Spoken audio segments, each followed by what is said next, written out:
I wasn't looking for secrets. I was helping a friend digitize old economic records, decades of financial data, line by line, for an open-source archive. Most of it was what you'd expect: steel production by region, agricultural imports by year, tax codes, tariffs, treasury reports. Dry, predictable, forgotten, until page 214. It was a scanned page from a 1932 Congressional Subcommittee report. Title: Institutional Holdings, Capital Origins and Distributions, 1890 to 1930. And buried halfway down the list, in fine serif print: Private Equity Holdings. R. Family Consortium, unregistered $812 million. I blinked. $800 million. In 1932. Unregistered. No first name. No company. No tax ID. Just our family consortium. That wasn't a typo. It was intentional ambiguity. And I knew exactly what the R stood for. You won't find them in today's rankings. No magazine list. No annual disclosures. But if you look hard enough, you'll see shadows of them everywhere. Global banking origins traced to Frankfurt. Post-war Reconstruction loans passed through silent intermediaries. Foundations older than most modern nations. I searched for the term R, Family Consortium, in modern records. Nothing. But when I reversed the search, by tracking the trust structures mentioned in that 1932 report, they led straight into names I'd only seen in books people were told not to read. And here's the strangest part. The more I read, the more invisible they became. Companies without logos, foundations without websites, assets listed under holdings owned by other holdings. It was a perfect structure, not just for hiding wealth, but for ensuring it never left the family line. Later, I ran a projection. If $812 million was privately held in 1932, compounded at conservative investment rates, today, that stake would be worth over $400 billion. And none of it appears on public ledgers. No public shareholder, no corporate board, no government regulation. It's not missing. It's just stored somewhere else. And that's when I understood. The real vaults aren't in banks. They're in documents, in definitions, in structures designed to look boring, until you ask the wrong question. We love a good origin story. The immigrant with empty pockets, the rebel with a vision, the lone genius who beats the system. But when it comes to dynasties, real dynasties, that story is a lie. Because these families didn't beat the system. They built it. Take the name we're all told not to speak. Rothschild. Not one person, not one business, but a network, engineered across 5 European cities, with synchronized banking branches, and a communication system faster than most governments. By 1815, Nathan Rothschild didn't just fund wars. He predicted their outcomes, because he had faster intelligence than entire states. He once said, "The man who controls Britain's money supply controls the British Empire, and I control the money supply." That wasn't ego, that was infrastructure. And when war ended, the family didn't retreat. They expanded. Railways, government bonds, metals, mines, news, and later, central banks. Across the Atlantic, another name rose. Rockefeller. We're told John D. started with nothing, but records show he received capital injections from banking partners, already tied to European gold. And once Standard Oil formed, the game changed. He didn't just sell oil. He sold dependence, lighting, fuel, transport, all routed through his pipelines. When the company was broken up by the US government, the result wasn't loss. It was multiplication.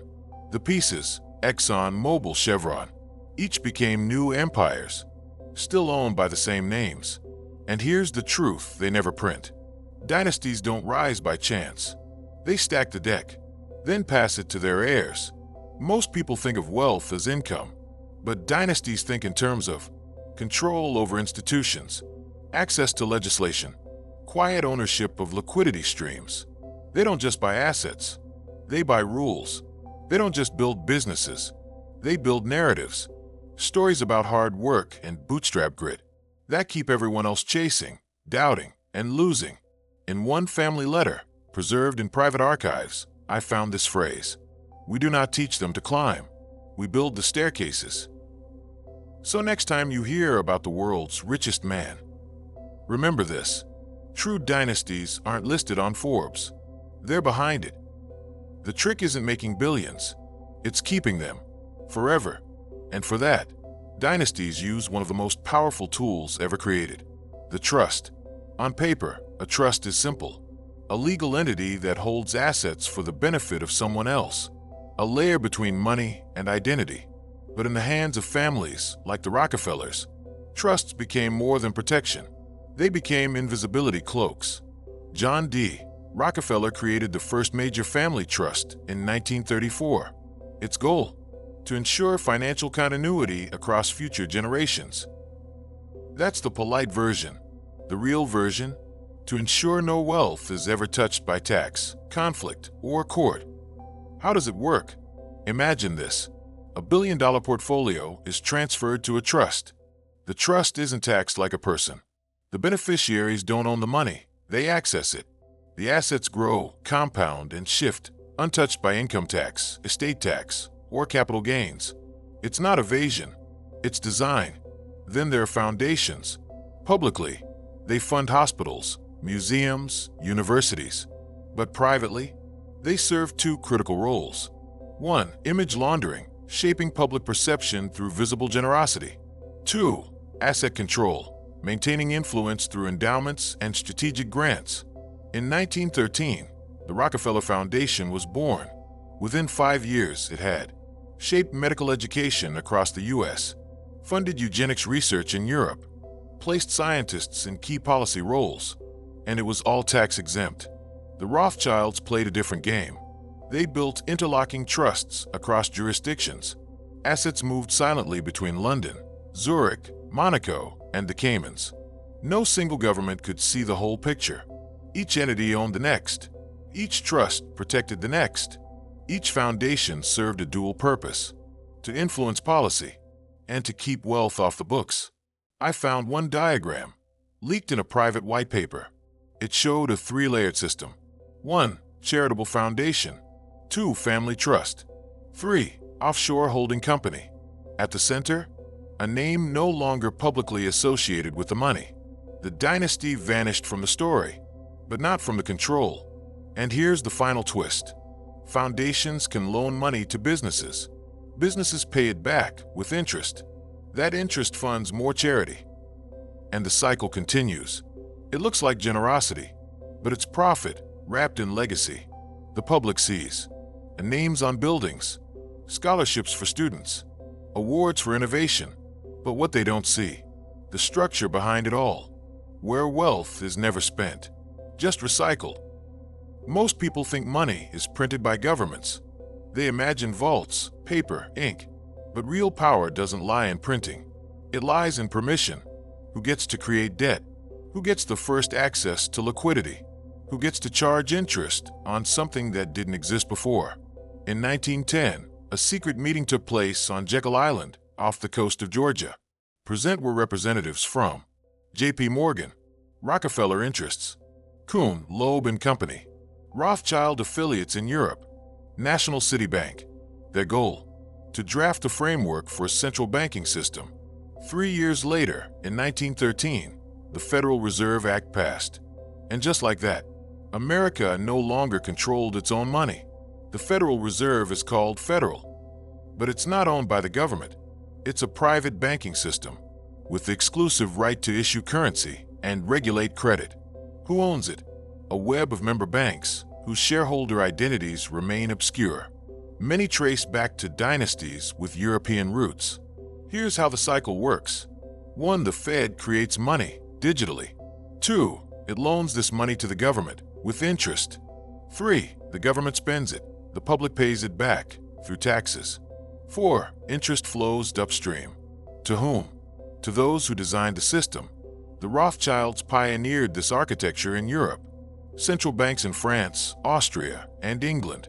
A government bond sold through private houses. Entire wars financed on both sides. Their motto wasn't secrecy. It was leverage. Give me control of a nation's money supply, and I care not who makes its laws.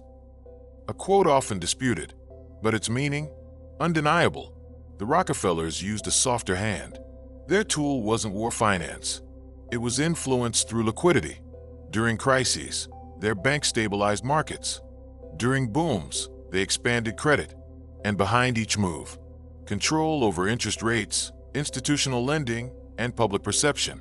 They weren't the only players, but they were among the few who wrote the rules, installed the gatekeepers, and controlled the on-ramps to capital.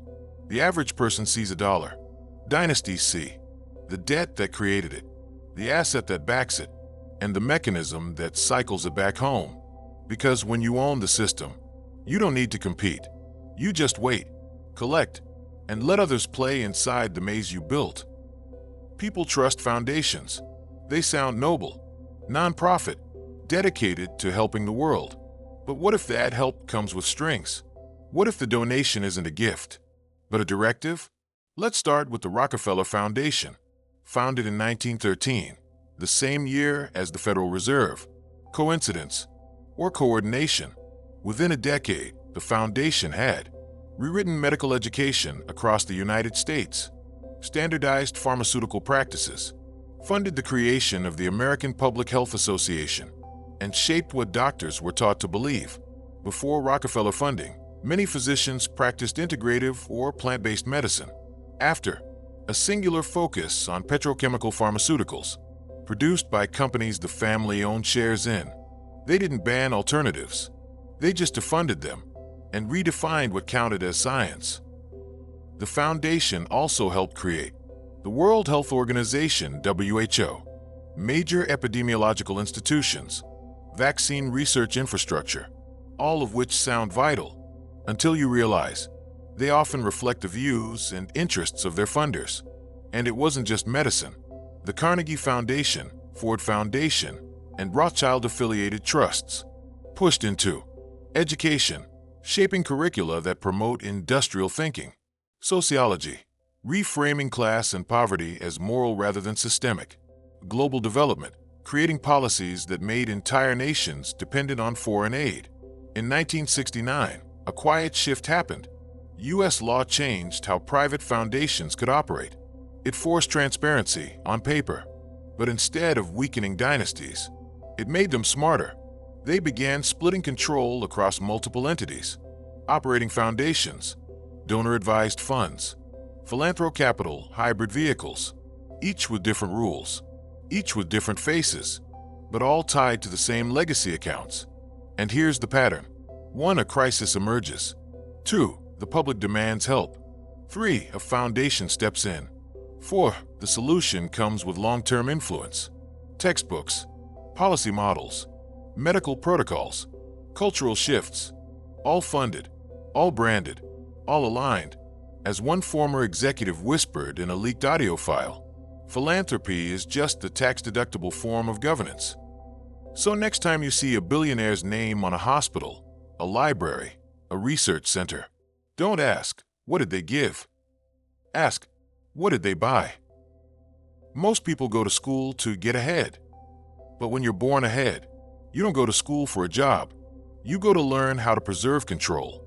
And that's exactly what elite families have done for centuries. At first glance, they send their children to the same places as everyone else. Harvard, Oxford, Stanford, science is poor. But look closer and you'll see. It's not about the school. It's about the room inside the room. Behind every prestigious institution lies a network, secret societies, donor-only mentorship programs, intergenerational fellowships, private seminars taught by unlisted faculty. At Yale, it's Skull and Bones. At Oxford, it's the Bullingdon Club. At Harvard, it's the Porcellian. Not classrooms, conduits. These aren't just social clubs. They're selection mechanisms, where you're judged not by test scores, but by your last name, your demeanor, your silence. And once you're in, the real education begins. A leaked course packet from a private economics colloquium listed readings never published publicly, authored by think tanks with no websites, funded by trusts with no names. The topics: a liquidity as leverage, Multi-generational economic warfare. Narrative crafting in financial media. You won't find those in any MBA program, because this education isn't about innovation. It's about continuity. Elite education teaches 4 core skills. 1. Information filtering. What to ignore, what to amplify. 2. Control architecture. How systems reinforce outcomes. 3. Influence mapping. Who pulls strings and how. 4. Legacy logic. How to think in centuries, not quarters. And it starts young.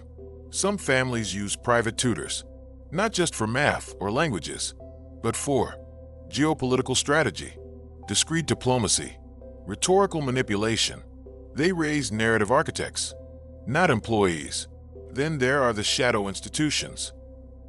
Places with no signs, no marketing, no accreditation, but their alumni include central bankers, UN advisors, energy strategists, billionaire succession planners. Their graduates don't apply for jobs. They're appointed. And while the rest of the world learns debt-based economics and dreams of startup exits, these students learn how to structure untouchable wealth, forecast regime shifts, design influence matrices. They don't just learn how to win. They learn how to define what winning means. Because when you control what knowledge is taught, you don't need to censor ideas. You just never teach the dangerous ones. Power doesn't just move through money. It moves through blood. For centuries, royal families married to consolidate empires. But in the modern world, it's not about thrones. It's about access, control of resources, capital, institutions, tied together by carefully orchestrated relationships.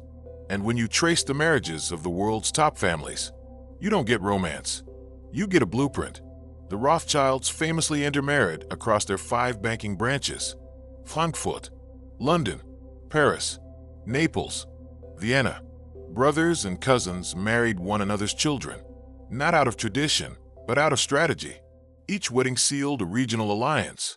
No dilution, no outsiders, no compromise, just financial cohesion across nations. The Rockefellers took a different route. They married into the Carnegies, the Stillmans, National City Bank, the Aldrich family, whose patriarch helped write the Federal Reserve Act. Each marriage expanded their policy footprint. Each name on the guest list was also on a corporate charter. More recently, the Agnelli family, Fiat, merged with the Elkins, media conglomerates. The Pritzkers, Hyatt, Obama backers, married into legal dynasties. The Murdochs interwove with publishing and intelligence-linked families. Behind every high society wedding is an exchange of legacy, leverage, and reach. A leaked 1987 memo from a Swiss private bank described one union as a soft merger of capital buffers between energy and media sectors with built-in diplomatic pathways via extended family. That wasn't a marriage. It was a cross-border acquisition with matching rings. And they don't just connect old money. They integrate new tech dynasties too. Today's power couples aren't actors and pop stars. They're a VC heir and a data surveillance executive, a biotech investor and the daughter of a central banker, a media CEO and a military-industrial lobbyist son. You don't need a bloodline. If you can plug into one, even philanthropy plays a role. Joint foundations between dynastic couples allow for shared branding, tax leverage, and narrative unification, while the public sees generosity. These alliances shape global priorities, from vaccines to digital currencies to climate frameworks. They don't just share beds, they share visions, and those visions become infrastructure. So when someone tells you that bloodlines don't matter anymore, ask them why all the richest families still marry their own. We assume that public records reflect reality, budgets, balance sheets, audits. But what if they don't? What if trillions are missing and no one is looking? Let's go back to September 10th, 2001. U.S. Secretary of Defense Donald Rumsfeld stands before cameras and admits something astonishing. According to some estimates, we cannot track $2.3 trillion in transactions. $2.3 trillion. Gone.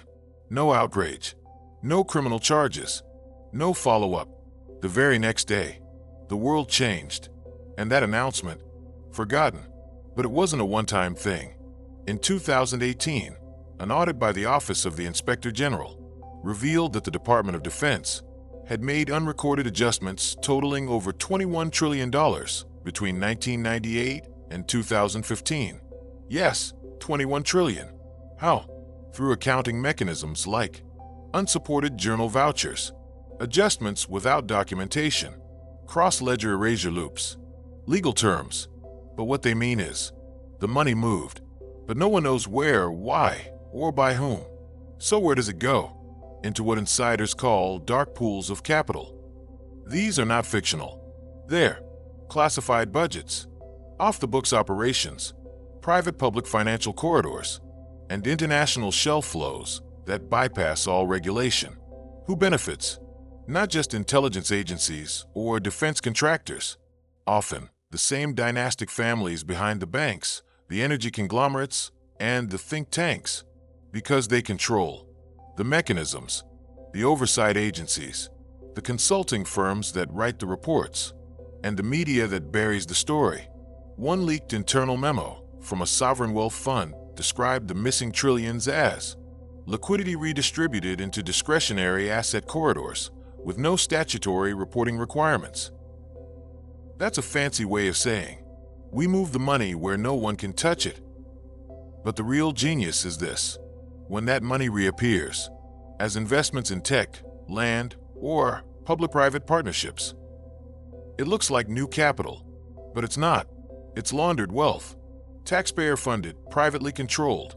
So when you hear that there's no money for healthcare, infrastructure, or education, remember, it's not that the money doesn't exist. It's just not for you. The 21st century feels like a new era. New leaders, new industries, new wealth. But look closer and you'll see. The faces may be new, but the shadows are ancient. The companies that define the modern world: Google, BlackRock, Amazon, Pfizer, Meta. They didn't just rise from garages or dorm rooms. They were funded, protected, and integrated into networks far older than the platforms they built. Take BlackRock, the world's largest asset manager. With over $10 trillion under management, it controls more money than most countries. Who seeded it? Look at the early partnerships. Rothschild and Company, Swiss-based legacy funds, alumni from the Fed, World Bank, and Treasury. Today, it's positioned at the center of housing markets, energy transitions, a digital currency policy. It acts like a company, but it operates like a shadow central bank. Then there's Alphabet Incorporated, Google's parent company. It funds AI research tied to defense agencies, social impact, arms with deep Rockefeller crossover, educational frameworks in line with UN policy networks. The face is data. The game is behavioral architecture. Even in philanthropy, the pattern repeats. Bill and Melinda Gates Foundation, launched with Microsoft Capital, but now intertwined with the Rockefeller Foundation, the Wellcome Trust, linked to pharma dynasties, Gavi, Sapi, who all with policy reach. Gates is the name, but behind the stage, old families own the curtain. And what about tech billionaires? Elon, Bezos, Zuckerberg, all public faces of empire. But look into early-stage investors, defense contractors, intelligence community funds, In-Q-Tel, DARPA links, dynastic venture groups managing legacy capital. Innovation isn't random. It's strategically incubated.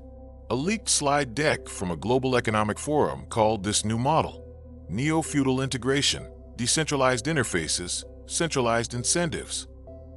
In short, the world looks flat, but power remains vertical.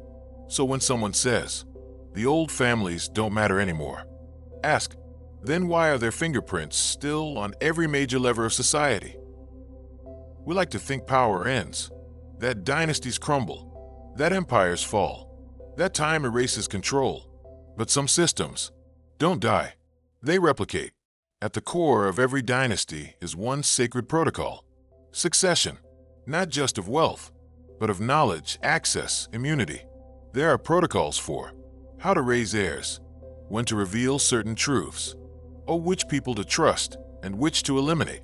what to fund, what to avoid, and what to control quietly. They don't just pass down money. They pass down lawyers, bankers, confessors, strategists, historians, entire castles of continuity rebuilt in each generation. A leaked document titled Continuity Governance 2030 and Beyond outlined how certain families trained their successors starting at age 7. Skills include multilingual deception, nonverbal negotiation, emotional neutrality during leverage events, the use of soft power in public philanthropy. This is an education. It's dynastic programming, because these families don't think in years. They think in centuries. They don't retire. They rotate. Each heir is less a person and more a node in an immortal system. And the true brilliance? They make us believe it's over. That democracy won. That capitalism is fair. That progress is real. But behind every global shift, currency resets, climate frameworks, medical standards, educational models, you'll find the same names, disguised in boards, hidden in trusts, smiling through foundations. We were told the empires ended. But what if they never ended? What if they just became private? The Rothschilds, the Rockefellers, the Pritzkers, the DuPonts, the Windsors, they're not ancient history. They're infrastructure. And the inheritance code? It's alive. Every time. A board appoints a familiar last name. A foundation grants to its own offspring. A think tank proposes policies that just happen to benefit its founders. The system continues. Not because it's enforced, but because it's believed in. The next generation won't rebel. They'll be raised inside the system, trained, groomed, instructed, and the cycle will continue. Unless you stop believing the story.